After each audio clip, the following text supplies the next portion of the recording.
Our Psalter lesson today comes from Psalm 124. Listen once again to the Word of God.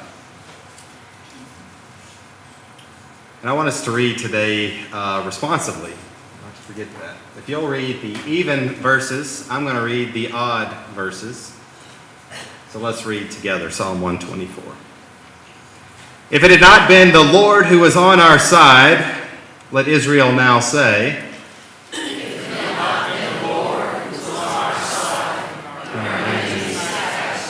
that they would have swallowed us up alive when their anger was kindled against us. And the flood would have swept us away.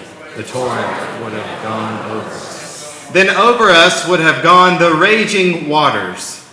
Blessed be the Lord, who has not given us this prey to their teeth. We have escaped like a bird from the snare of the fowlers. The snare is broken, and we have escaped. Our help is in the name of the Lord, who made heaven and earth. Maybe we could say that last verse one more time and say it like we mean it, like we believe it today. Our help is in the name of the Lord, who made heaven and earth. Friends, this is the word of the Lord. So when I was in Kenya this past July, I met a community of people who believed this with all of their hearts. Their help was in the name of the Lord. Even though their world had been literally turned upside down, their help was in the name of the Lord. Durin and I and our team went to visit a town called Salai. It was a place that I had never been for on all my previous trips to Kenya. I had heard of Salai from an NPR story back on May the 10th. Because on May the 9th, around 8 p.m., a dam had burst up the hill from the town. Finding that, Kimberly? Maybe?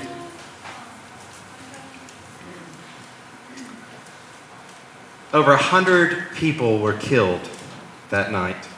Most of them were children. Many are still unaccounted for to this day. And Durin and I were fortunate enough to meet a man named Joseph Githogo.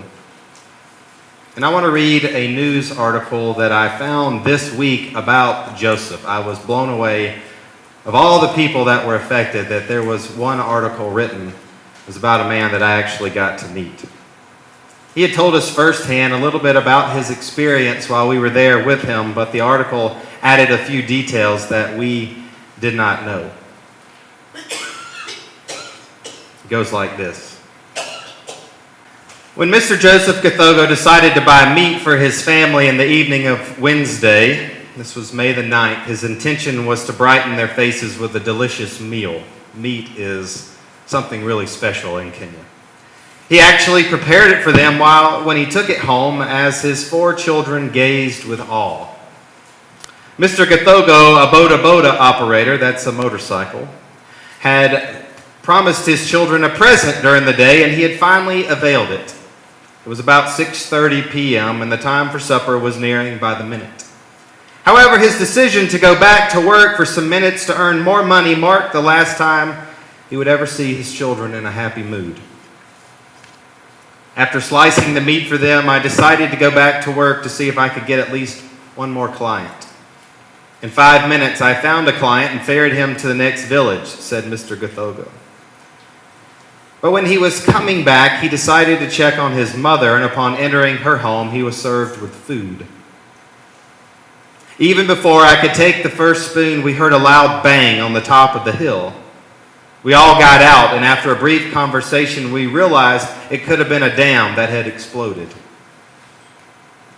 Immediately, his wife called him to inquire if he had heard the loud sound, but unfortunately, before he could ask her to evacuate their 4 children to a safer place, her phone went dead.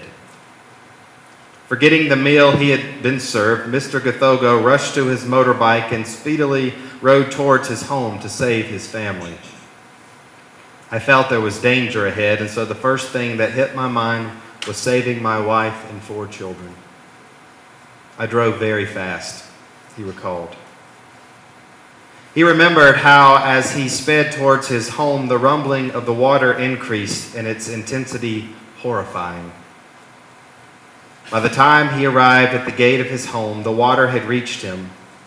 He saw his wife rushing out of the house carrying 2 children, but even before they could go anywhere, they were swept away. His wife survived after the water carried her to a safer place. However, their 3 children, one who was a month old, did not survive the tragedy that has shaken the nation. On Friday, Mr. Gathogo identified 3 of his children at the Bahati Sub-County mortuary, but one was still missing. He was left with nothing. Not the property he owned or the children he had worked hard to brighten their lives. All he has now is his wife. All of my children were swept away as I watched after climbing a tree to save my life. I have been left without any belonging. I am just the way I was born.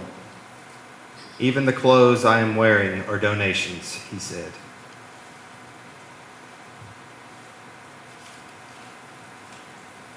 Kimberly, go through the slides right there if you can see.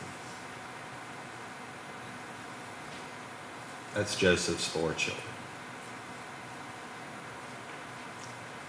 When our team arrived to Joseph's mother-in-law's home, which was the compound we got to go to, there were probably a couple hundred people waiting on us when we got there. They knew that we were coming, and they knew that we were bringing some type of gift. We brought blankets. Immediately as we stepped in, they began singing. And my friend Pastor David translated the songs that they sang. He said they were singing about the Israelites being delivered from Egypt, about their deliverance of wandering around the desert, of God's safety, of God's faithfulness. And then one by one, members of this community stood up before us, complete strangers, and began sharing testimony about their experience on that tragic night. And what was telling was that every one of the stories that we heard ended with some mention of God's faithfulness. They had lost everything, some more than others. They could have told us stories of nothing but sadness and grief and destruction and loss, but we heard stories of God's faithfulness. God had been faithful. God would still be faithful, they said. And the proof was that God had sent us to them. And the psalmist writes, "Our help is in the name of the Lord, who made heaven and earth."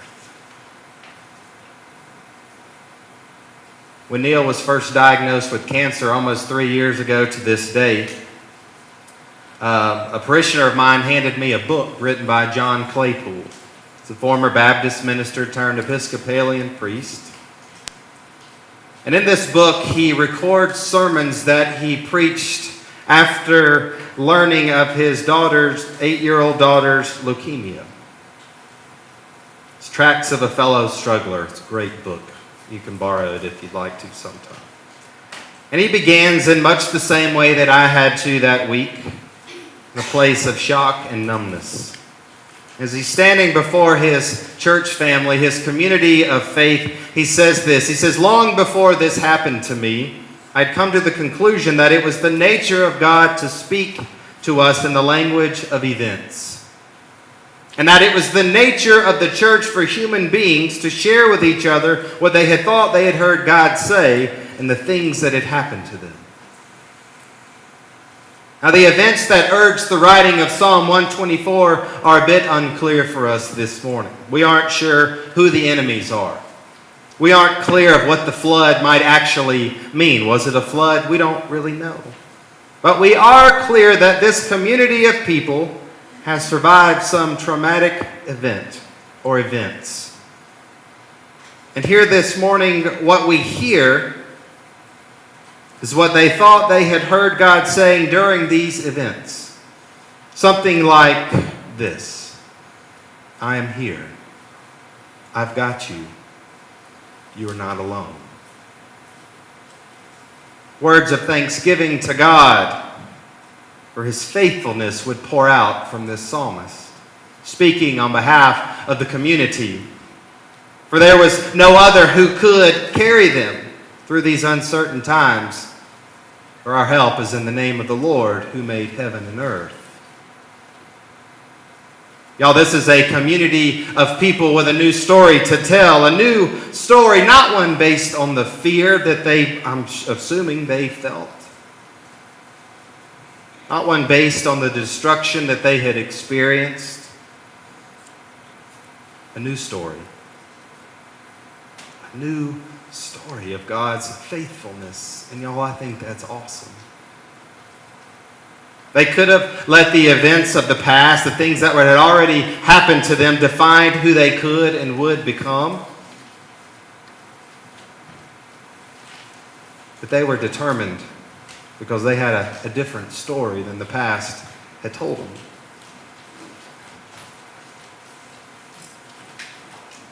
Y'all, what if we were that kind of people? People like we read about all throughout the gospel narrative. People like the woman at the well, and we know her past. But whose story changes after she encounters Jesus at that well that day. Her story becomes a new story, and she rushes off to town, to her community. And the text says that many came to believe that day. Or do you remember that demoniac, that Gerasene demoniac in the Gospel of Mark? After his experience with Jesus is the one where the demons cast into the pigs. Y'all know that story. After his experience of Jesus, after his healing, Jesus tells him to go into the city, go into his community and tell all those people that had cast him out into the cemetery, into the tombs. Jesus says, now go and tell what the Lord has done for you. What if we were this kind of people, y'all? A community of people who knew that they had been set free. A community of people who knew that they had been delivered from the power of sin and death because of Jesus Christ. Yeah, the psalmist's story is our story. So I want you for a moment to think about your own life, all the things that you have gone through, the things that are in the past. I want you to think about the life of this congregation, all the things that it has gone through in the past. And think how things might be different if God had not been on our side. And how things might have turned out if it wasn't because of God's grace and mercy.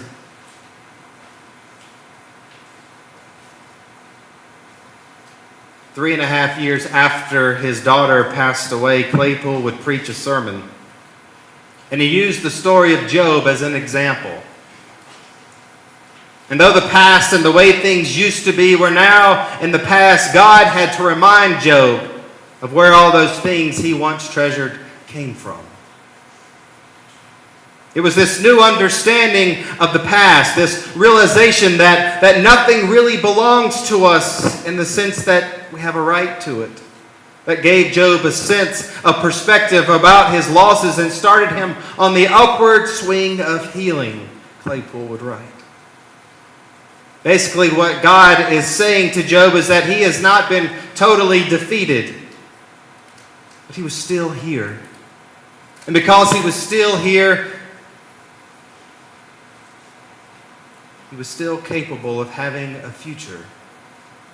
Because God definitely had a future for Job. Y'all, the difficult times, the difficult things in the past are in the past. God has been faithful.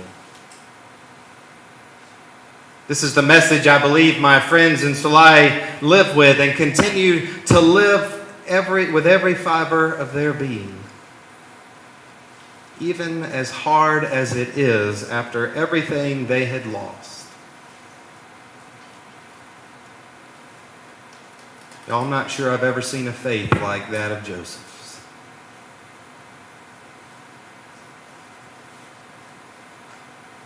With the psalmist, might we boldly proclaim, "Blessed be the Lord." With the psalmist, might we believe with all of our hearts and all of our minds that our help is in the name of the Lord, who made heaven and earth. Sisters and brothers in Christ, God is faithful. And yes, this is a story that we need to tell. In the name of the Father, and the Son, and the Holy Spirit.